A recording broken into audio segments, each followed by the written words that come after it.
মা, ও মা, সরস্বতী পুজোর আগে কি কুল খেতে নেই? আমি তো কুল খেয়ে নিয়েছি। তাহলে এবার কি হবে মা? ঠাম্মা বলছিল কুল খেলে নাকি সরস্বতী ঠাকুর পাপ দেয়। তাহলে কি ঠাকুর আমাকে পাপ দেবে? বাবান, তোকে না আমি কতবার করে বারণ করলাম তুই সরস্বতী পুজোর আগে কুল খাবি না, তবুও তুই কুল খেয়ে নিলি।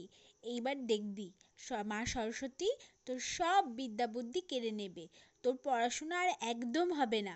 তোকে আমি বারবার করে বারণ করা সত্ত্বেও তুই কুল খেয়ে নিলি কেন বাবান? তোকে প্রত্যেক বছর তো আমি বারণ করি।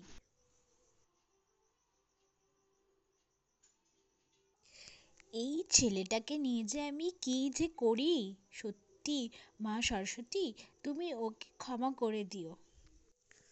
এই শম্পা, ভাগ্যিস তোর সাথে দেখা হয়ে গেল। তোর সাথে অনেক কথা আছে। কাল তো সরস্বতী পুজো, কাল স্কুলে কি পরে যাবি?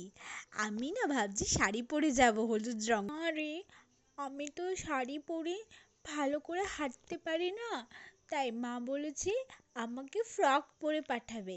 কিন্তু ফ্রকটা জানিস তো খুব সুন্দর হয়েছে।